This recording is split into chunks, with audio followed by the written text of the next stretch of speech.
दक्षिण में सम्यक दर्शन तत्व की चर्चा ये सुनने को बहुत कम मिलती है। जब से अपन इधर आ गए तभी से लोग सम्यक दर्शन क्या है, मिथ्यात्व क्या है, तभी से समझ में आने लगा और तभी से लोग समझने लगे, कुछ कुछ तत्व चर्चा करने के योग्य बन गए। अन्यथा आज भी हम देखते हैं दूसरे दूसरे गणधर परमेष्ठी अभी भी घर में विराजमान हो रहे हैं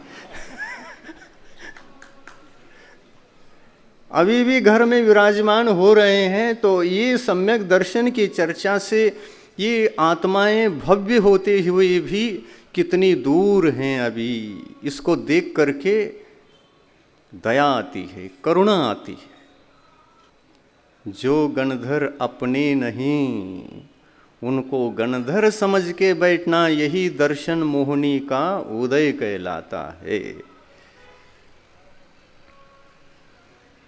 घर घर में दिगंबर मुनियों का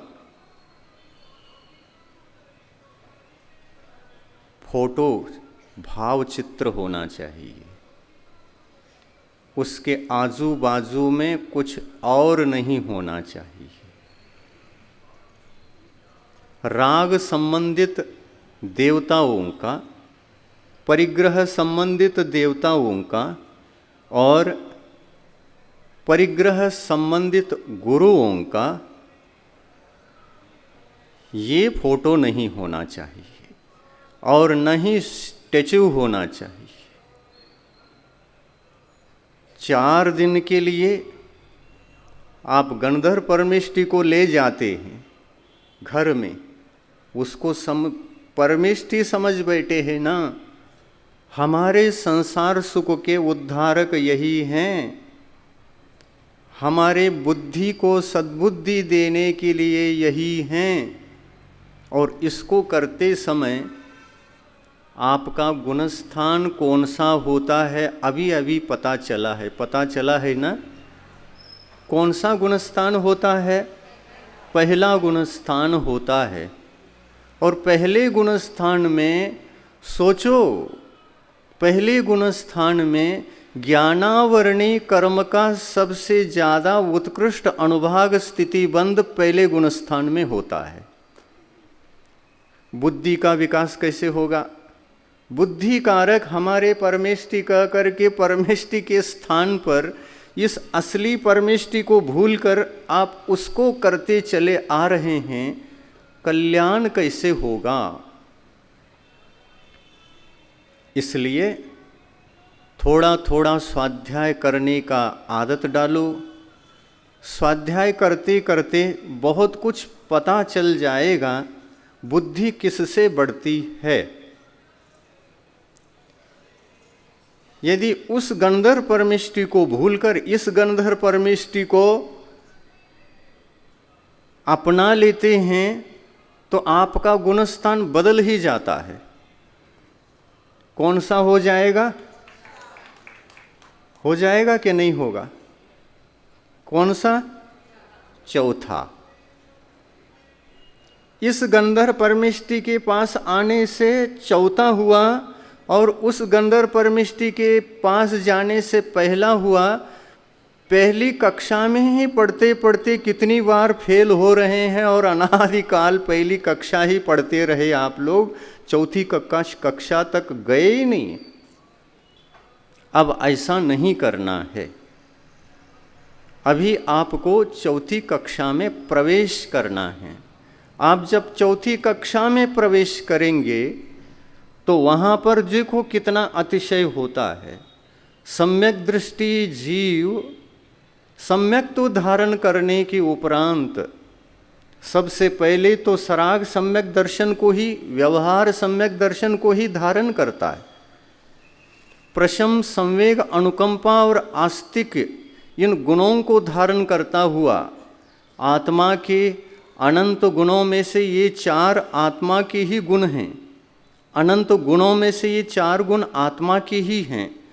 इन गुणों को धारण करने से आत्मा ज्ञानावरणादि कर्मों का जो बंद करता था पहले गुणस्थान में, उत्कृष्ट बंद होता था, अब वह उत्कृष्ट बंद कर नहीं सकता।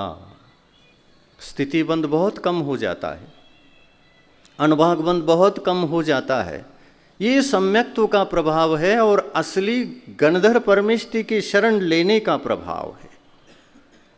घर घर में आप लोगों को आचार्य श्री का फोटो रखना चाहिए, कुंद कुंद भगवान का भाव चित्र रखना चाहिए, उमा स्वामी आचार्य देव का भाव चित्र रखना चाहिए, शांति सागर महाराज का भाव चित्र रखना चाहिए। इतने सारे गणधर परमेष्टि हमारे हो चुके हैं, गण को धारण करने वाले गणधर कहलाते हैं। गण के पति गणधर कहलाते हैं। ये कौन? आचार्य परमेष्टि। आचार्य परमेष्टि ही हमारे लिए वास्तविक गणधर हैं। वे हमारे कल्याणकारक हैं, हमारे लिए सत्संग पैदा करने वाले हैं, हमारे आत्म कल्याण के हित चिंतक हैं, हितैषी हैं। ऐसे गणधरों का भाव चित्र भरपूर लगा दो। कुंद कुंद आचार्य का लगा दो, समंतभद्र स्वामी का लगा दो, अकलंक देव का लगा दो, पूज्यपाद आचार्य का लगा दो। भाव चित्र एक एक बना करके वहां पर नाम लिख दो, ये आचार्य। कहाँ भटक रहे हैं? क्यों भटक रहे हैं? उत्तम कुल में जन्म हुआ है और यह भटकन अच्छा नहीं लगता है। सम्यक दृष्टि जीव चार ये जो गुणों को धारण करता है सम्यक तो प्राप्त करने के बाद, ये गुण ही हमारे लिए कल्याणकारी होते हैं। ये गुण दोष के रूप में परिवर्तित तब होते हैं जब हम सन्मार्ग को छोड़कर उन्मार्ग पर चलना प्रारंभ कर देते हैं। अज्ञानवश होता है। सभी जीव जब भी दोष करते हैं तो अज्ञानवश ही करते हैं।